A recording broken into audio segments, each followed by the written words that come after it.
رزق وچ اضافے دے جڑے اسباب نے انہاں وچوں ایک سبب استغفار ہے۔ اللہ تعالیٰ دی بارگاہ وچ معافی مانگنا، استغفر اللہ پڑھنا اور کثرت نال استغفار کرنا۔ اللہ تعالیٰ نے قرآن مجید فرقان حمید میں حضور آقا دو عالم صلی اللہ علیہ وآلہ وسلم نو حکم عطا فرمایا، وَأَنِ اسْتَغْفِرُوا رَبَّكُمْ ثُمَّ تُوبُوا إِلَيْهِ يُمَتِّعْكُم مَّتَاعًا حَسَنًا إِلَىٰ أَجَلٍ مُّسَمًّى وَيُؤْتِ كُلَّ ذِي فَضْلٍ فَضْلَهُ، کہ تساں اپنے رب دے کولوں معافی منگو، استغفار کرو، ان دی طرف رجوع کرو، وہ تانوں رزق عطا کرے گا۔ حضرت ہود علیہ السلام نے اپنی قوم نو اے نصیحت فرمائی، یا قوم استغفروا ربکم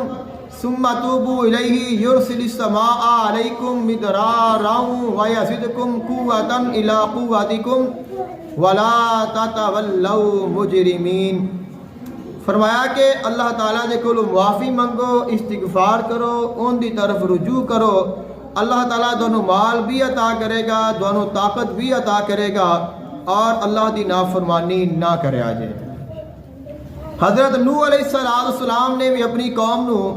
یہی نصیحت فرمائی کہ استغفروا ربکم انہ کان غفارا یرسل السماء علیکم مدرارا وَيُمْدِدْكُمْ بِأَمْوَالٍ وَبَنِينَ وَيَجْعَلْ لَكُمْ جَنَّاتٍ وَيَجْعَلْ لَكُمْ أَنْهَارًا۔ فرمایا اللہ تعالیٰ دے کولو معافی منگو، استغفار کرو، اللہ تعالیٰ بارش بھی نازل کرے گا، اللہ تعالیٰ دونوں بیٹے بھی عطا کرے گا، اللہ تعالیٰ دونوں مال و دولت بھی عطا کرے گا، باغات بھی عطا کرے گا، دنیا دیا نعمتاں دے نال بھی دونوں اللہ تعالیٰ مالا مال فرما دے گا۔ اللہ تعالیٰ دے کولو معافی منگو اور استغفار کرو۔ استغفار کرنے دے واسطے حضور علیہ السلام نے سانو حکم عطا فرمایا ہے،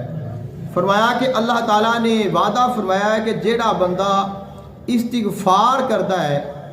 اللہ تعالیٰ اس نو تنگ دستی تو نجات عطا فرما دیندہ ہے، کہ جیڑا استغفار کرن والا ہے وہ کبھی تنگ دست نہیں ہوئے گا، اور تمام پریشانیاں تو نکلن دا جو ذریعہ ہے وہ استغفار ہے۔